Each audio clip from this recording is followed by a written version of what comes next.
I've spent a good amount of time the past couple of weeks back in Automobilista 2, checking out the latest update. I'm sure a lot of folks are. 1.6.8, nothing like an update to bring you back. And there's a lot of cool stuff in this update, but one of the things that has maybe flown under the radar a little bit, or something I was eager to test out, is under the physics, they say they've revised the vintage all-weather tire treads. Now, I assume, amongst others, that means these vintage formula cars, the wingless, as well as the first generation of winged machines from the late 1960s. These cars only feature a single tire compound, an all-weather tire. If it starts raining, you just gotta hold on, because you've got what you've got. And for as much as I've driven these cars, I don't absolutely love them. They're not my favorite in Automobilista 2, so I'm eager to see if this update has maybe changed any of my feelings about that. So I've got a full grid of the Gen 2 winged 1969 or so Formula vintage cars lined up at Oulton Park for a 20-lap, we'll call it the Gold Cup, but a half-distance 20-lap Gold Cup, driving as a somewhat fictional Francois Cevert cameo to feel out these tires and see if they've improved the physics for these cars at all. Talk a little bit about AMS2 in general, as well as the upcoming Sim Expo and some thoughts I've got on that, and whatever else I feel like getting into. But let's jump in and kick things off. All right, so here we are on the grid. Try not to creep forward too much. Green's out. We're underway. Oh, don't stall it. Get a decent launch anyway, up to second gear, down towards the first corner.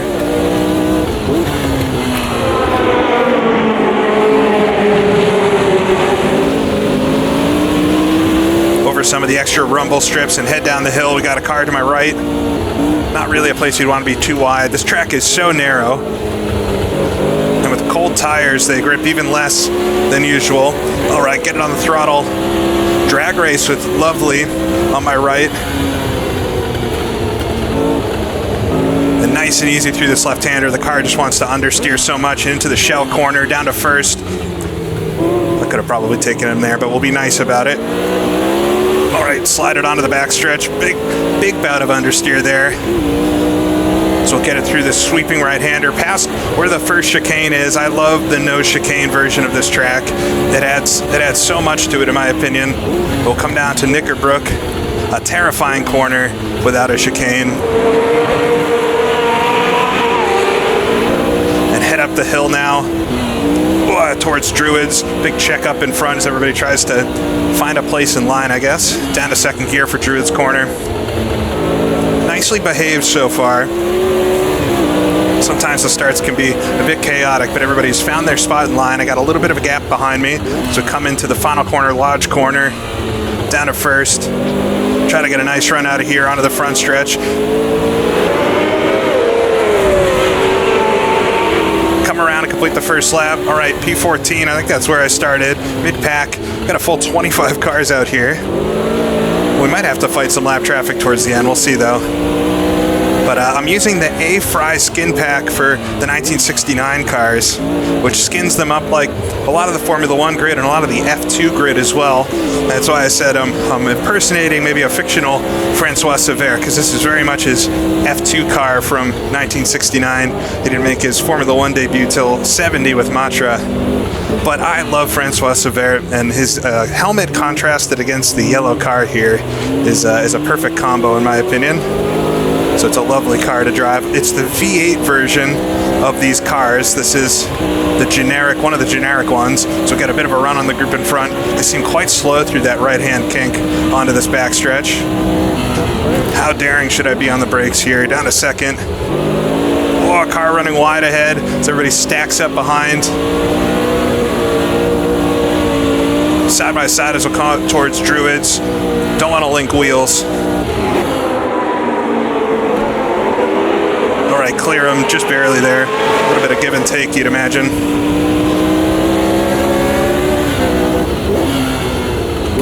Full workout driving around this track. I don't quite get up to fifth gear. I could work on the setup maybe a bit, but I am running basically the default setup with this.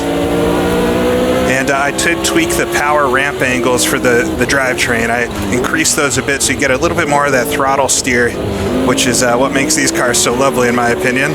You want them to rotate on power. But otherwise, running the default stuff, Reiza implemented a new update that that always loads the default setup when you enter a session. I think they had issues with folks using really old setups that would kind of wreak havoc with the physics or other bugs in the game. So it chooses the default setup and you can make tweaks from there, but it's pretty drivable. I did a little bit of practice before this just to get a feel for it, make sure it all works. And I'm kind of enjoying it quite a lot. We'll see if we can get around this string of traffic in front. They're lining up a little bit more than I would hope. It's a big checkup again. Yeah, we got the advantage down the backstretch here. Get side by side with that Lotus 49 to my right. Clear him easily. Right down to second gear. They're really stacked up. The AI is still doing this where they will get up right behind somebody. A faster car will just follow them. And we had another car off the track up there. A little bit chaotic. You'd have to imagine these races would be a bit chaotic back in the 60s around Oulton Park. This is such a tight track for cars of this speed.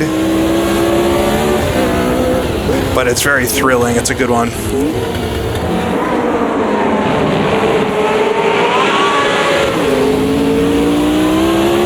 All right, a McLaren in front here, or a fake McLaren. In this set of cars, there's only two real ones. There's the Lotus 49C, which we just got around behind me now. And there's also the Brabham from 1969, which is one of my favorites. Whoa, these two in front, what are we doing? Luckily not to spin the car out there, jumping on the brakes mid-corner. But yeah, there's the Brabham as well, which I've driven in a few videos before. I don't think I've driven this one in a video. The V8 version. There's also a V12 version, which would fit more your Ferrari or Eagle Coopers. That gives you what you need. It's not as authentic as the full accurate grid, and I would love that, but it's fun enough. As the McLaren in front jumps to the inside here, I had to get out of it. It is a 2-car wide track, if that. So I think they're doing a little bumping ahead. Got to get around this group. Alright, they stack up here towards the top of the hill. There's nowhere to go. We'll just wait for it here. Down to second.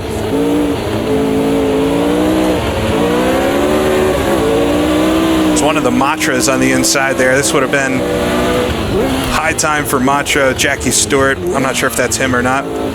The A-Fry skin pack, though, does include the full Formula 1 grid from 1969, and then a lot of the F2 cars are skinned up, like I was saying. So this is Cevert's F2 car, but the F2 cars did race with the Formula 1 cars at a couple Grand Prix, namely the German Grand Prix at the Nordschleife, so it kind of works, although they're not quite the right speed. All right, see if I can get up the inside. No, the McLaren's quite late there. They're slow on a couple specific spots on the track, and then they're actually quite good through the rest of it. I got them on 108% difficulty. And we'll see what changes as the rain comes. It's gonna get a bit cloudier here. It's the forecast anyway at Oulton Park. Very likely, I think, circumstances to find yourself in. And I'm very curious to how the driving itself changes as we'll get another run up the outside. Basically exactly the same as my last one, except I have a much better run on the car in front now as we'll come down the inside, brake quite a lot later than him, and slide it through. I barely caught the wheel there, man.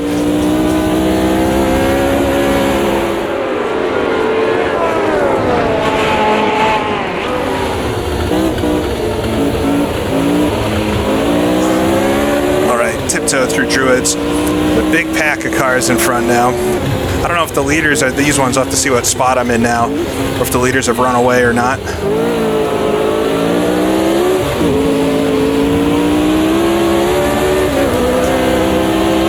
Come across the line, take a look at the pit board. All right, P8, yeah, this is the lead pack then, I guess you'd say. So nobody has quite run away with it. Bunch of understeer there. So physics-wise, I'm not a physics expert, but I can tell if I like to drive something or if I don't, and these cars definitely feel different than they used to.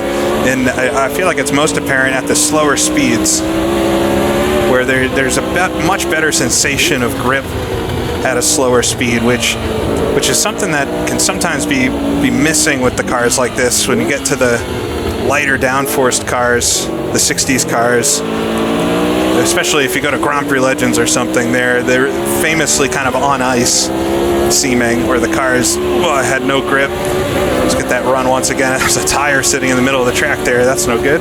So we'll get a nice run up the inside of the Matra, as now the rain's already starting to come here. All right, down to second gear. Ooh, a car runs wide in front, maybe some of the wet. McLaren spins off. That'll wreak havoc behind me. So the cars in front get their rain lights on. I'm not sure these cars would have had rain lights in the 60s. I suppose we're at a modern Oulton Park, so it fits. But yeah, if you go back to Grand Prix Legends, it was kind of famously the ice racing simulator where the cars really felt super slidey, especially at slow speeds and especially at cold tires. I think that also had to do a lot with the tracks being ultra smooth in Grand Prix Legends as well. And some of the modded stuff that's come out over the years has remedied it a bit, but it's definitely the feeling those cars had. And I would say to a lesser extent, like the Lotus 49 in iRacing still kind of feels that way as well, where at slow speeds you just have kind of a poor sense of grip. I think it's a misnomer, or misconception is the word I'm looking for. A misconception that these cars were super slidey at slow speeds. They had quite a lot of mechanical grip. They're very softly sprung, very slow, really slow into the shell corner.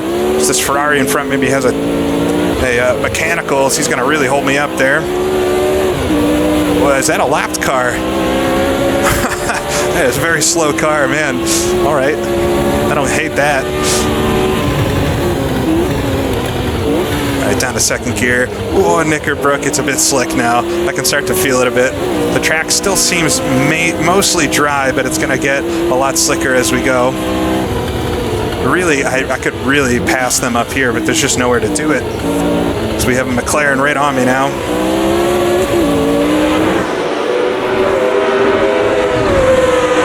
Yeah, but I even find the iRacing Lotus 49 a bit odd feeling. I wouldn't say it just feels odd to me. I don't know what's wrong about it, or if it is wrong, but it just doesn't feel like I would expect it to at slow speed, where you would think it would grip quite well, and it's only once you start gaining speed that the lack of downforce and things really makes itself apparent. Just from watching little runs of these cars do things like Goodwood and other sorts of racing, you get a concept that at a medium to slow speed, they're actually quite agile, and a lot of times they just would feel lethargic in a sim or very slidey. And I don't know if that's totally remedied here. I would say these cars were absolute victims of that as well in the past, but there is something different going on with the slow speed handling that I don't hate. It feels kind of nice. I think I lit up the tires there. All right, fourth gear. Gotta watch that tire. I suppose they would have left it on the track back in the day as well. Braking a little bit early here for Knickerbrook, just to make sure we get through it as the track evolves. It seems properly wet. At least the cars in front are starting to get shiny. All right, I really got to get around this pack. A little bit of understeer through Druids.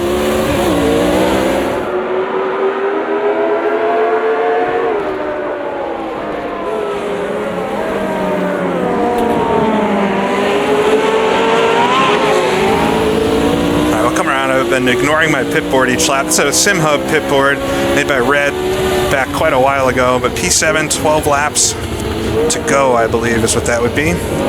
So still not quite halfway, and it's already raining quite a bit. I thought the rain might come in the second half, but it will be fully wet by then, I'd imagine. It's one of the Lotus 49s up there, I think, ran a bit wide. Now, I wanted to do this video originally driving the wingless versions, because those are the ones that I thought felt the worst previously. And although the driving, I have driven them a bit, the driving feels definitely improved or different now in the same ways that it does in these versions. There's some weird graphical stuff going on with those, the way they sit on the road. It maybe has nothing to do with the physics, but they look really bizarre. They're kind of sunk into the pavement, and they have some weird rake to them and stuff. So I figured we'd go with something that at least looks like it's driving appropriately. But But it would be nice if they fix that. I've seen bugs like that before, so I imagine they will fix it as well. But it is kind of the constant evolution state of these games. I hadn't played AMS2 in quite a while, up until this past week, and I've jumped back in with some of the new stuff that they've got, doing a lot of the Formula retro stuff, or the high-tech Formula cars, those 90s Formula cars, and having some good fun with it. But there's certain things that are still basically the same as they were when those first came out, around, you know, some of the AI behavior and stuff that just spoils it a little bit. All right, 11 laps to go. I got to figure out a way. One more spot and we'd be in the proverbial points here. It is quite wet now. The track's not fully shiny yet, but I'm starting to see some reflections here. We're in a little pack. I think the top 7, 8 of us. There's another maybe slow car up the road, if that's not the leader.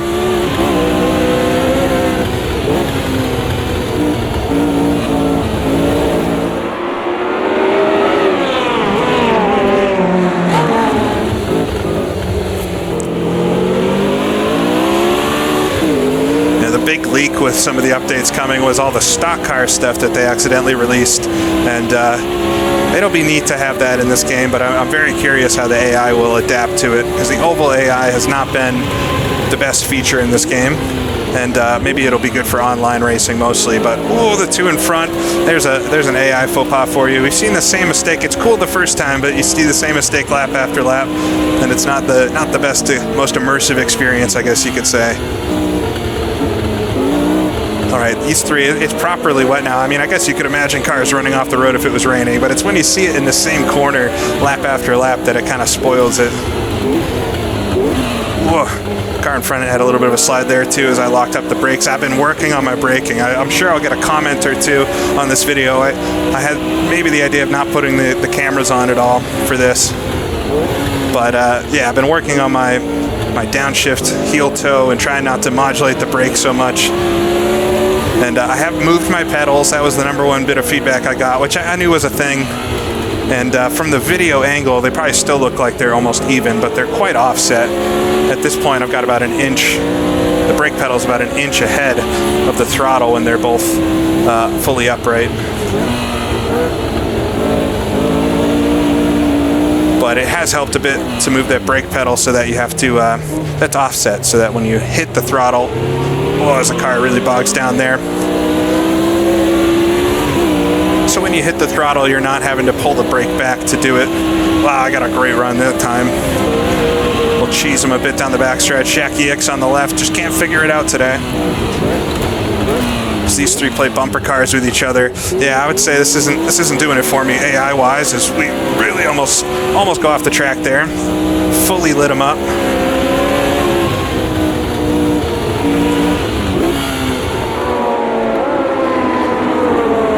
Not doing it for me AI-wise, but the driving feels quite nice. It's yeah, I don't really have any negative notes for it at this point. It feels like I would expect it to. As a layman in physics terms, my experience is just playing too many hours of these games over the years. And so if that gives me any sort of authority, I would say this is fun to drive. So that's always a good thing. It'd probably be better against some human opponents than what the AI is doing here, though, as it's very misty suddenly. These two in front run a bit wide. I'm just not sure why. I'm sure there's a very logical explanation, game engine-wise, why they just stick right up behind each other. But it makes no sense. You would never follow a car that close, and it must be really hard to fix. Oh, there's big understeer there. Come on. So the McLaren behind got to run up my left side. But if I'm close enough to this group in front, we might be able to do something down the backstretch here. It's a little bit slow to that shift for second. So I was trying to catch the wheel. Opposite lock through the right-hander there as I spin the tires. That's why the AI won't do it. They don't want to spin the tires. Well, I got to be very careful now. It's going to be really easy to throw it off the track if you lock up a tire or something. Yeah, these are those all-weather tires, though. They really didn't used to change tires on the conditions with the treads and everything. I have seen some photos where they would cut some extra grooves into tires if they knew it was going to be a really wet race. So they were aware that tire tread makes a big difference in wet, clearly. But yeah, they're in the same ones in the dry. A big reason for that is it was technically difficult. It's technically hard to make a slick tire, and it was the drag racers that really perfected it and brought it to the Formula racing. But yeah, drag racing was really where slick started. They started just by balding road tires or then applying rubber to them. Whoa, a big oversteer there over the top of the hill. Come on. Just need to be a little bit closer to these three. If I can get a good exit through Shell Corner, I might have a shot at it, but I slid a little bit through there. It's just funny because they're so much worse at some parts of the track than me, but at a total lap time, we're actually netting out to be quite similar. I have them on 108%, like I said, but then I've got the rain. You can dial in how much they change when it's wet, and I think I put that on 96%. I'll double check it, but so they're a little bit slower than 108% in the wet, but it's actually quite balanced. Lap time wise, across the track though, they're doing some weird stuff here and there.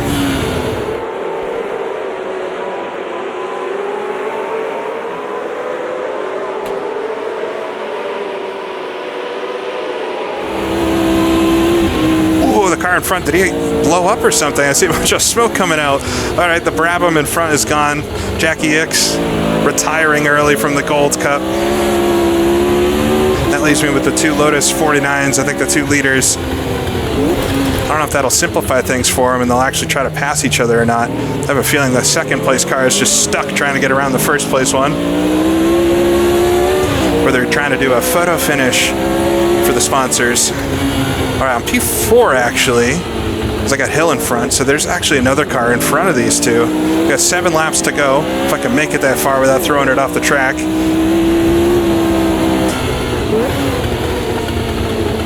I wanted to do this also at a vintage track, since AMS2 has so many good vintage tracks, but I've really raced them all in videos many times, and it felt a little redundant to just do another Spa or another Nürburgring as, oh, one of the Lotuses goes wide in front. That was all my mirrors there, looking for the McLaren to knock me out of the way. I'm not sure if that was Hill or Rindt, but one of them slid off.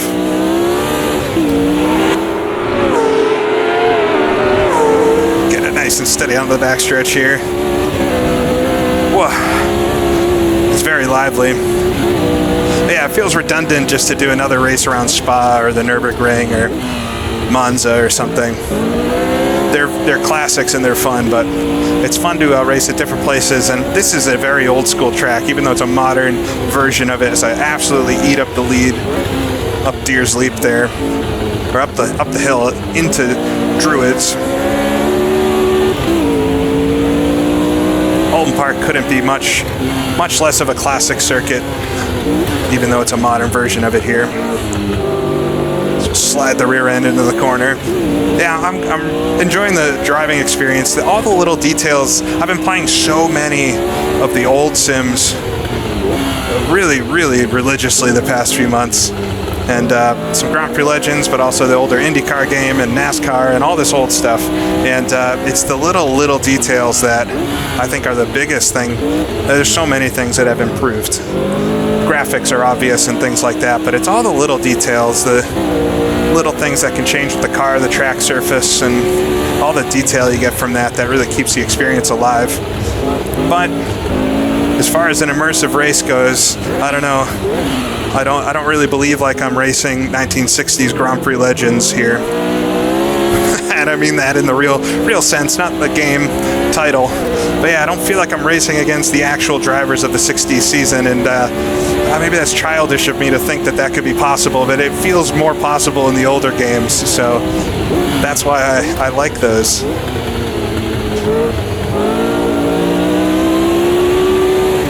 All right, a little bit closer here to the car in front.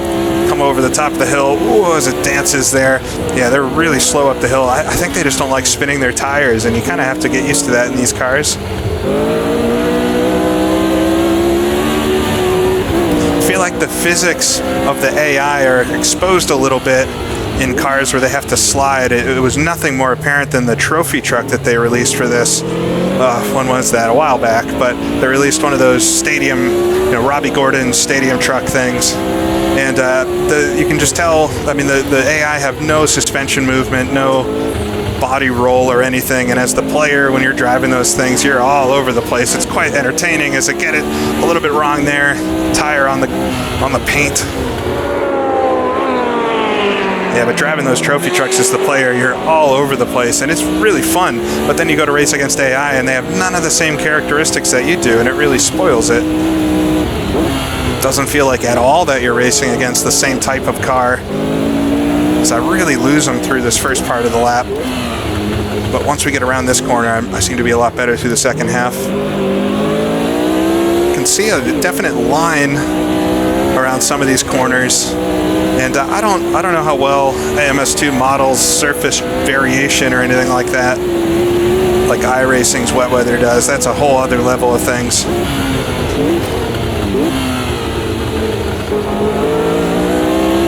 I feel like in the dry, you could probably do third gear around Knickerbrook on a good lap. Dance it over the top of the hill. A lot of spray from the car in front now. It's a little bit hot there.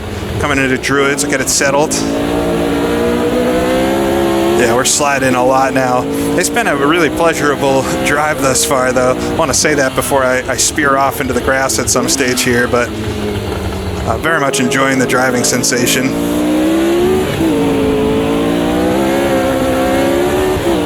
All right, we're getting down to serious time here in this.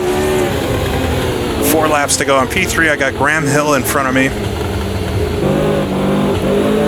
supposedly. See if he keeps it on the road.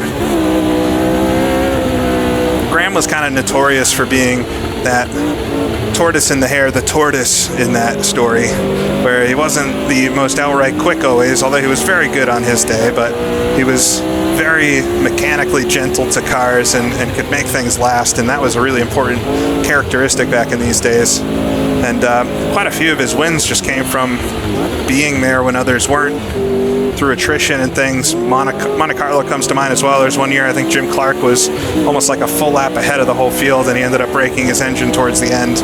And Graham Hill came through and won the race. And the record books will show how great he was at Monte Carlo, and he was great at Monte Carlo, but it was for maybe a different reason than outright speed always. But he seems pretty quick here today. So I'm a little bit closer than I have been to get through Knickerbrook there. Just half throttle up the hill, being really patient with it, and I can't see anything at all. Whoa, behind him, you'll see even less through the video bit rate and such. Kind of guessing where the track is.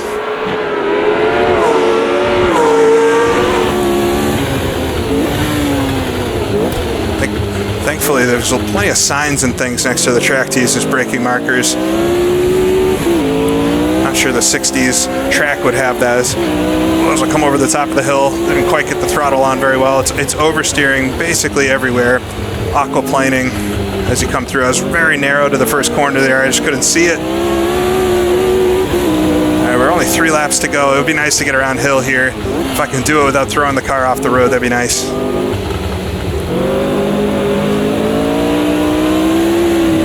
Whoa, out on the grass there.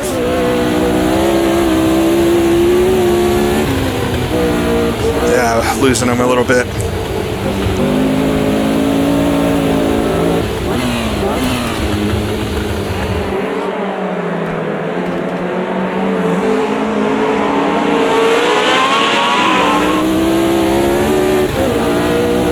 All right, throw it into third. There we go. Run away as best I can. So we're sitting here at the eve of, basically, I'm leaving for the Sim Racing Expo just a couple days. By the time I put this out, I'll probably put this out while I'm away. And so I'll be there. And I'm excited. I've never been to something like this before. And so I'm excited just to see what it's all about. On one hand, I might be bored after a couple hours if it's all, you know, equipment and stuff that I'm not as interested in.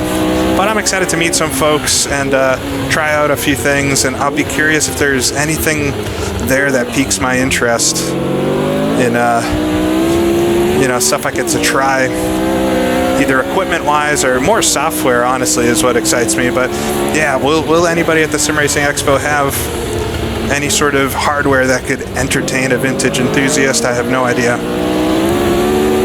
Project Motor Racing will be the big thing to look at, I suppose, since that's claiming to focus a lot on single player or offline racing and has more historic-y type stuff. So hopefully we'll check that out and just be there and see what it's all about. It'll be fun to go to Germany for a few days.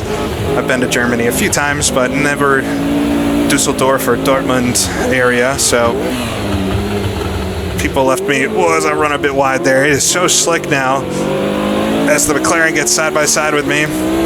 What is that, Denny Holm? It's in the spray. I can't make it through that corner flat now. As Holm gets around, all right, race is on. I got to stop reminiscing or thinking about the future, focus on the now. Down to second gear through Knickerbrook. I would like the podium back if I can get it, but I just can't see very well. We give him a bump.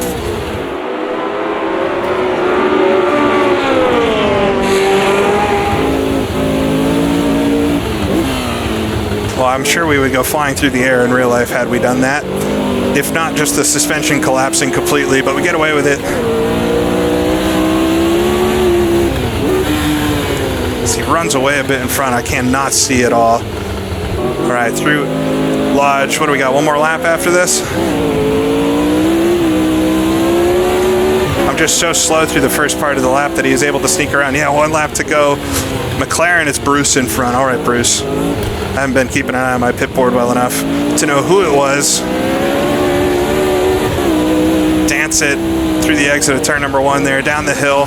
Keep it nice and tidy to the right side. If I can just stay close through here and then get a good run onto the straight, I might have a chance into Knickerbrook, but I just don't have the grip through the first corner there.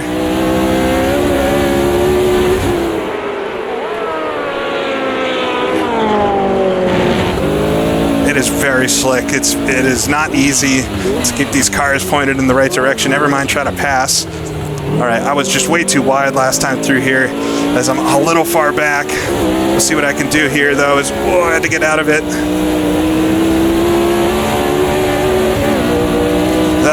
Way too far back to have any shot at it. Just try to keep the foot flat. You can see the car dance over the top of the hill there. Down to second gear through Knickerbrook. Carried a lot of speed that time, but I just can't see anymore anyway. So we'll come up the hill here. He's slow over the rise. Then we'll come up the inside. Tried to do that last lap, but I hit his rear tire instead. I'll slide wide through Druids. No. Celebration much too early there as we'll come down to the end. Final corner. Can't really outbrake him there. There's just no shot at it. All right. I will give it back a couple points for the end there. As I have a bit of a shot come to the line. No. Oh, man. I'll give it back a couple points coming to the line there. I ended up being a bit more entertaining at the end. Through the way. That's fun. I think these cars drive really nice. It's definitely a intuitive experience. Trying to find the word. It's definitely an intuitive experience driving the cars. It feels like it should, I think. And there's nothing physics happening that pulls me away from the experience. It's really everything else around it with the racing experience and how the AI react, and especially at the starts of races. You saw, like halfway through, once it cleared up a little bit, and we got into the wet running, and it was a little more single car. It felt to me a little bit more realistic, and it's just that first phase of the race when AI are around each other, they're still just getting locked together and kind of spoiling it. So I hope someday a patch will come out that really addresses this, or another game will come along that allows cars to get through a full race and have it be a somewhat believable experience. But I've been enjoying this as it is, as the rain mysteriously disappears on our cool down lap. Hope you enjoyed it. Just a fun look at AMS2. I think I'll be back in this quite soon, taking a look at some of the other cars and things that I've been up to as well. But until then, this is GP Laps, and I'll see you all again next time.